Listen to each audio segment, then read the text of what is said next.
How you doing, guys? Another update here for your Tuesday before Team List and obviously Origin, but we've got to set things up for the rest of the year now, and we're going to be getting straight into all of the positions and really focusing on which position you want to get the majority of those best players in. There's some positions there you can really settle with getting sort of maybe the 7th to 12th kind of best players, and you wouldn't miss out on too much, but there's other positions where you would miss out a lot if you don't have that type of player. So we're going to get heavily into that, and then obviously a little bit around the amount of guys that have buys left and those that don't. And obviously the three teams this week in Dragons, Raiders, and Bunnies have a buy. The Bunnies now are the only team to have 2 buys remaining. So anyone from that team, it's very, very difficult to hold them. I am seeing a lot of people looking at potentially trading out Payne Haas because he's going to be out this week, and then they have their bye in round 25. So missing 2 of the next 8 games, and a lot of people saying, well, that's not good enough for a top player, even if he is the pretty much the best in his position with Isaiah Yeo. So yeah, really, really interesting stuff. And Rabbitohs guys, as I said, you probably put a line through most of them, unless you just grabbed a Tyrone Munro, something like that. And then we obviously would be looking at someone like Latrell Mitchell in a couple of weeks as well, which we'll get into in a sec. But as I said, Dragons, Raiders, Bunnies, they're gone after this week.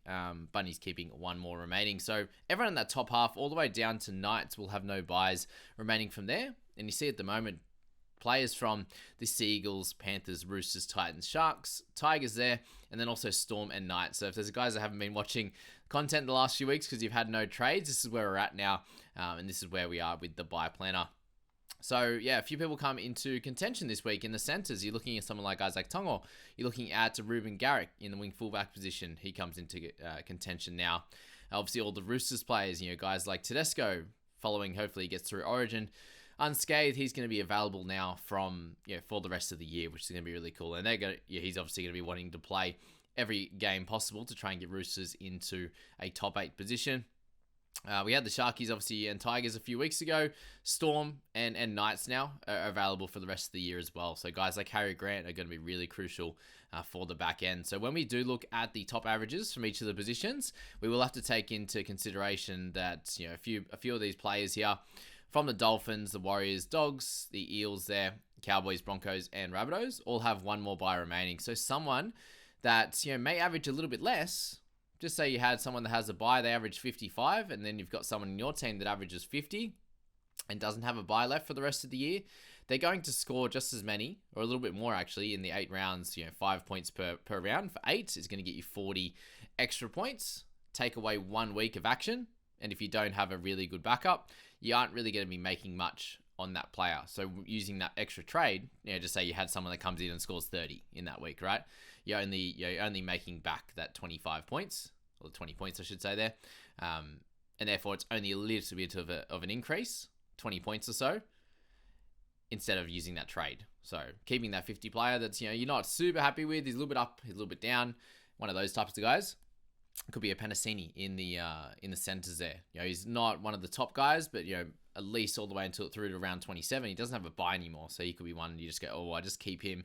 Hope that he, center's obviously different because it goes up and down in scores. Could be a 50 odd, then a 16 like he has. But those type of guys, it might just be worth holding to the end. If you have that one trade, you can trade him out in that last round to get a solid score. So now that we've got that in our minds, let's go through now into footystatistics.com and go through all the positions. Let's have a quick overview first, and we look at the hooking position, and we have spoken about this a bunch of weeks ago, so a little bit of an update on where the positions are at. You got Harry Grant there at a 60 average, or just under there, and he's almost 6 points better than the next guy in Damien Cook on this list, who, as we see, may potentially play less minutes week to week. So that's going to be very, very interesting how that's going to play out. If he does end up in a 65-minute role or a 60-minute role there, then he's definitely not going to be a 54 guy for the rest of the year. Reece Robson, we have no idea if he's going to be a 45-point guy or if he's going to be a 55-point guy. So what you're looking at here is then it really falls off with Jeremy Marshall-King with an injury, and then goes to Tanner Boyd, who's solid cover, but he's not going to be one that you need, or so you want to have in your side to be able to score optimally over the last 8 rounds. So I think Harry Grant is going to be pretty close to a must-have out of all these positions. There's not many positions here where there is a must-have in them. And I think Harry is, just because of the amount of extra points he's scoring at almost 60 a game, and 5.5 better than Damien Cook, and 9 and a bit better than the next guy on the list, and then it really drops off. some of the other positions there isn't as big a drop. So let's look at the mids now in that one there. And you obviously got Payne Haas at a 66. So he's the best in the position. And then it goes to Isaiah Yeo at 63. So you could look at that in a nutshell and go, okay, well, one of those guys is probably pretty important. But once you look under the hood a little bit, you see Hopgood there at 60.9. And the reason he's got a lot of extra minutes, a lot of extra points for some of the part there, not all of it, but some of it, is that he's had a lot of injuries around him. Madison's been shifted around a bit. He's been out injured as well, playing in the 6th position. You've had, Junior being out with Origin. You've had Regan be out for a lot of the year. So that's 60.9. Is it really like a 55? Is it a 56, 57? Potentially.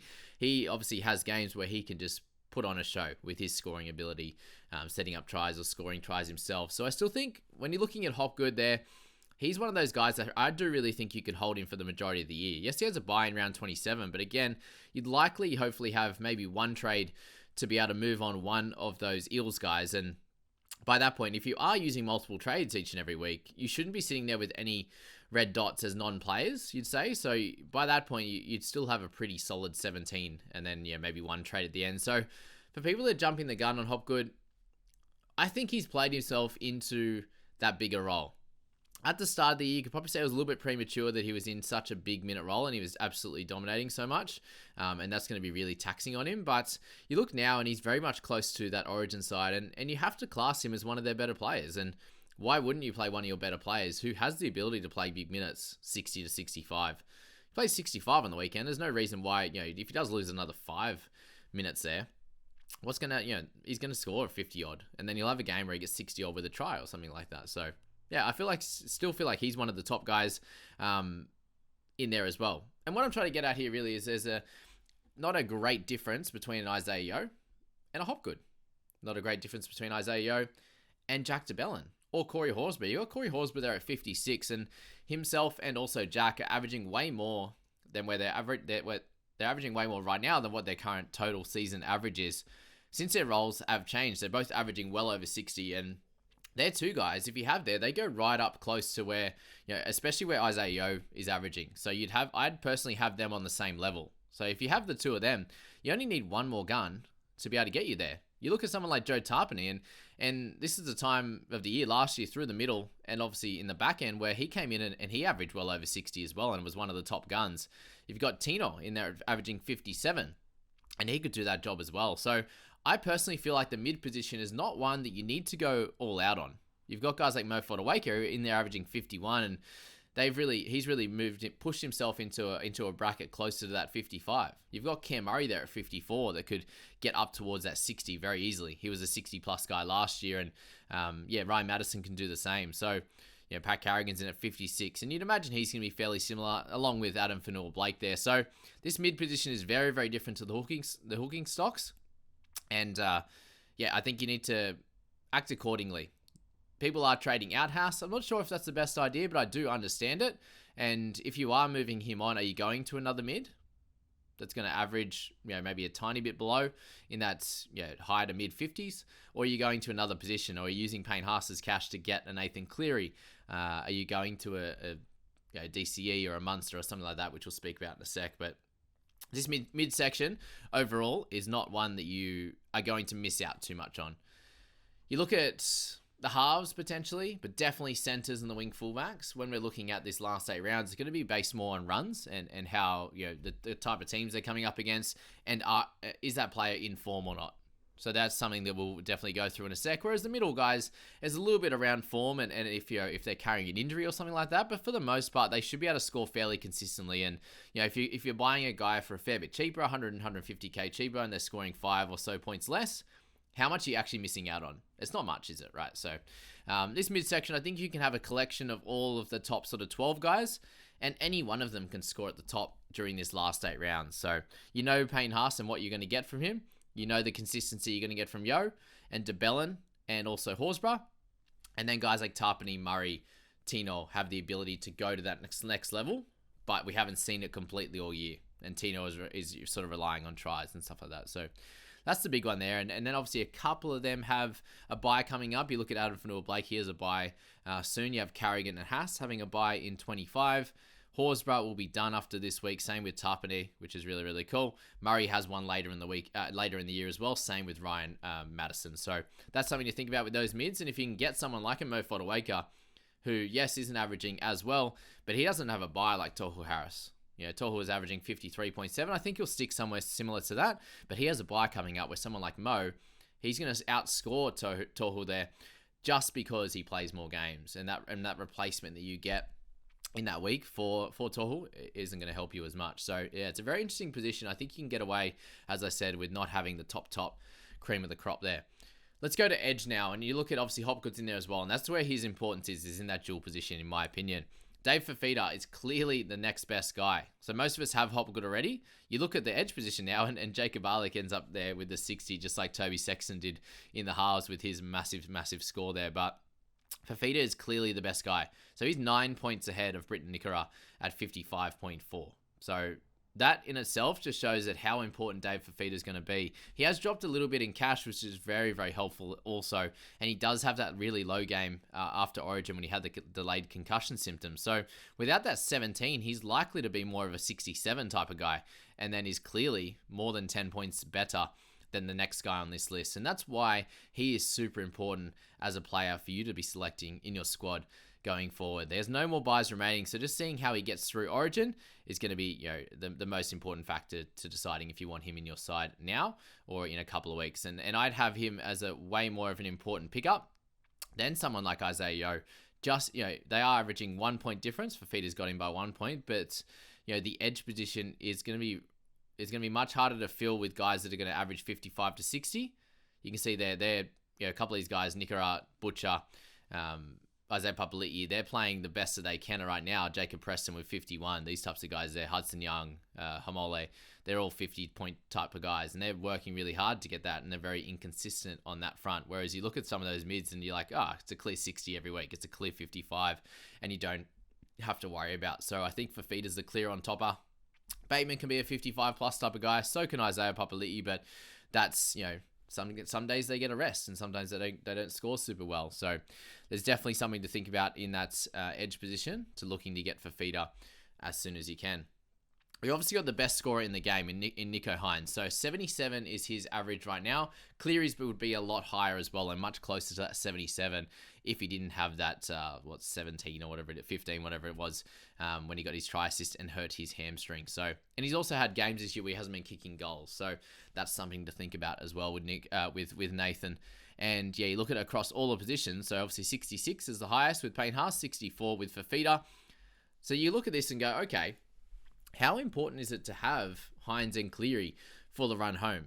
You do have to look at obviously their price as well. But if you have a fair bit of cash remaining, then getting these top tier guys in Fifita, in Hynes, obviously most of us have him at least, but Cleary as well, with his ability to be able to hit a 70 plus average pretty comfortably, it's going to be 7, 8, 9, 10 points better than someone like Mitch Moses and Johnson, which are next in line. So, how much is that going to help your team, especially with these teams there that in Sharks, in Penrith there, that don't have any buys remaining? If you can get a 70 plus average from those guys on a weekly basis, obviously the captaincy as well from whichever one you decide to pick. Maybe you pick Cleary on a better matchup. These next couple of matchups are pretty nice. When Hynes plays Penrith, maybe you don't.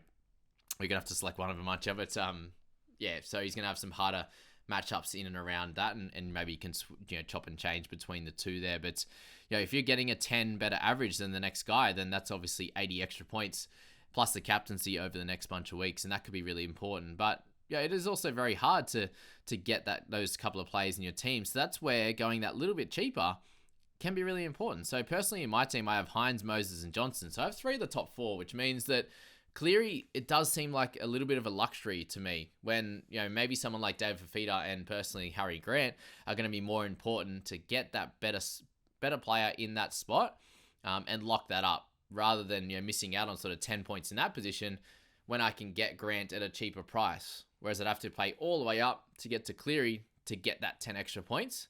Does that make sense? Yeah, you probably want to use your money wisely in certain positions, because if I'm missing out on 10 in that spot, I'm not making it up having Hynes, having Moses and Johnson in that one. So edge and also that hooking position is going to be a little bit more important for me, I think, with my team, considering I have Moses, Johnson, and Hines. And not all of you guys are going to have those three. You might not have Moses, and I think Moses is fairly low ownership. But if you have those other two, then maybe you are getting a third gun half in. That may be Cleary. That may be someone like DCE and Munster, which is going to be a really, really interesting comparison over the next couple of weeks there, especially definitely this week and next week as well, before I think it might be a little bit too late there to make any decisions on that front. But 58.9 is DCE's average and 56, and they're very much very close to the same price there. I personally think that DCE's is a better selection going into the rest of the year. He is going to be in there fighting for a top 8 position. Storm are in there right now, but they need to start playing really well and try and push towards a top 4 selection there. So I think both of them can score really well. DCE usually averages just a little bit more than Munster, so I personally would have him as just a little bit of a better selection in that one there. And then anyone lower than that, obviously Matt Burton is the cheaper guy. He's had a little bit of a slide before that really good game on the weekend. He's definitely someone at that cheaper price that you can have a look at. But yeah, just make your selections there, and obviously don't overload in one position either. It's good to have one or two on the bench. That's completely fine as a scorer if they're in the better position and they're more consistent or something like that, or they're going to go and run, those types of players there. But when you're looking at that position there, yeah, it's just suiting your team is going to be the best. So. And then in terms of guys that have buys in that one, you do have a buy left for Moses, you do have a buy left for Johnson there, and then you don't for DC and Munster. So maybe that's helpful in the fact that they no longer have a buy coming on from here. So use that to make your decisions as well. Let's go to the center position. I hope you're really enjoying this, guys. It's it's a lot of deep thought there, but it is something that's really important, and you got to base it on your team, obviously, and that's why I'm giving you a fair few options there to select that. You look at the center position, and you've got the top 15 here, and the lowest there is a 42.7 with Bradman Best, and the high there is Dane Gagai at 51. You look here, and there's so many spots here between 46 there in Isaac Tungo, and all the way down to a 44.6 to Penasini, because Semi Valame is not going to be a guy you want to select. You've also got Ethan Quay-Ward, you've also got Connor Tracy, you've got Tau Monga, as guys that aren't really, you're not even going to be looking at selecting there for sure. So there's a lot of guys in that mid-range, and really all the way down to Penasini there, there's less than 7 points difference between all the centers. So this is where I'd really push you away from playing some center roulette and marginal upgrades. Jack Bird's probably done, really. You're not looking to select him unless you're still holding him, that's for sure. But for the most part, you don't want to look at Birdie and this one. You've got Joe Manu, who's our dual position guy. Your Gagai is obviously the clear best choice, and I definitely think he's someone you can look at, but he seems to be carrying a little bit of an injury as well, so that's something there. But even if you do spend up and get Dane Gagai, how much better is it than going one of these guys that averages a 44.9, like a Timoko or a Penasini? Or if you hold one already, would it be worth the trade? And I'd say no, to be honest with you. Obviously, guys like Campbell Graham, Penasini, they do have a buy to come, Herbie Farnworth, these types of players. So, you're looking at that and you go, well, maybe it is worth it going for an Isaac Tungo or a Dan Gagai, the two guys in that section that don't have a buy to come from here. And if you are in need or in shopping for a center at the moment, then I think one of those two is the pick, Gagai or Isaac Tungo there. It's going to work out well because Val Holmes still has a buy to come. Herbie still does as well. Joey Manu doesn't, but most people have him. If you don't have him, definitely look at him as well. But in the centers, a lot of those games, for him to average 49 is him playing fullback or him playing 6 there as well, where he usually scores better. But last 2 weeks have been good for him. That's for sure. If you're holding a Lemuelu, like how much worse is he going to be? If he keeps that starting spot, then maybe he's worth a hold. But, when it gets down to that 42, if he's averaging, say, 40 from here on in, then it's like, okay, maybe I could upgrade him because he has a buy coming up and he's not averaging anywhere near the 47s, 48s, 46, 50, whatever it is that the other top centers average. So definitely have a look at that, but I would try to push you away from playing the center roulette game. That's for sure here to end this thing. All right, let's go to wing fullback position. And this is obviously a slightly higher scoring position. There's a few more guys that are averaging closer to that 50 mark than there is in the centers. But really, it's also been a bit of a roulette position this year as well. Because when you're looking at this, you've got guys like James Tedesco sitting at a 44. Nick Meaney's a 43.6, and he's a little bit of a tough time of it of recent time, but he was good before this. Reece Walsh is eventually going to come back, and he's at a 47.7 there. Gutho is pretty high for where he normally averages, so he's had a bit of a nice run. You've got Ruben Garrick is in the 46 range there, and he's someone that I think can definitely get himself up towards that 50 average and above that some of these guys are in. Latrell Mitchell's going to be a really funky one, and what you're looking for with a wing fullback, obviously, is a guy that can go on a nice run, like we said there, and guys like Drinkwater can definitely do that, but he has a bye remaining. Guy like Latrell can go on that massive run. He has a bye left as well. You've got Greg Marzhew as a 53 guy. He doesn't have any left, so that's something that's going to be interesting. And you want to look at the Knights and their draw there to see if he's going to be an important guy. So let's chuck that up now and look at the Knights and where they're at from here. They have the Tigers, the Storm, Raiders, Dolphins, Dogs, Bunnies, Sharks, and Dragons. And you look at that overall and you go, he should be able to score pretty solidly over that time. So that's someone to note for sure. He's obviously fairly expensive, but most of us have a lot of wing fullbacks in the moment. So just look at this list and go, am I going to get a really big upgrade if I do trade out one of my guys? And people are looking at Chance as a potential guy to trade out, because that's two rounds in a row now where he hasn't gone that big. What you do need to look at though is the Warriors are playing. He's playing in a team in the Warriors that actually are doing really well at the moment. They're a great team, and there's every chance that they can continue to do that. And he will get involved in the attacking stats. It did happen, he had a month of really, really good footy. He's not one of those really top guys. So I can completely see myself, or understand if you would too, decide to trade him out in their round 22 bye. Definitely wouldn't push back on that one for sure. James Tedesco is a really interesting one, because you look at his 44 average, and that was with a really, really poor start. He's been a lot better since then. He's been very much closer to a 50 average across the time that I picked him up, or just after, something like that. He has a couple of low games in there, but he also has an 80, he has the 60 odds, and that gets the up and down nature of a wing fullback. Very much is there, that's for sure. So that's kind of the guys I'd be looking at. There's obviously Tedesco, there's Garrick that is in that lower range of averages that could be up there near the Greg Marzhews, the Latrell Mitchells, the Dylan Edwards, and Scott Drinkwaters there as well. So, Reece Walsh has every chance to come out and hit a 50-plus average as well. So, you look at those and you go, okay, there's not a great deal of margin. As long as I can get my wing fullback to be somewhere near that 47 mark, then they're not going to be worth trading out. And that's where you look at Buller, you look at Chance, and you go, ooh, are they one of those top guys? If I have both of them, do I at least trade one of them and upgrade them to one of these guys across this last 8 trades that I have? That's something you need to look at. And I really hope this video helped you guys out a lot. I really enjoyed making that. Very much a deep dive into each position, and I hope this catapults one of you into much better rankings, and just really shows across your team. Just have a little bit of a deep dive as to where you actually need the upgrades, and where a marginal sort of when I say marginal, like a 5 to 10 point increase in a position is going to be more beneficial to you. Maybe there's someone that's slightly cheaper than they were before, and their average is a lot higher than what they're averaging just this last 3 or 4 weeks. And we know what happens with the break evens and the price drop. So maybe you can get to a Harry Grant a little bit cheaper than paying up for one of these wing fullbacks that's priced well into the 700s or something like that. Like, can you get more value out of one of those other players, kind of thing, in a certain position that's right for you? So hope you enjoy this one. See you guys.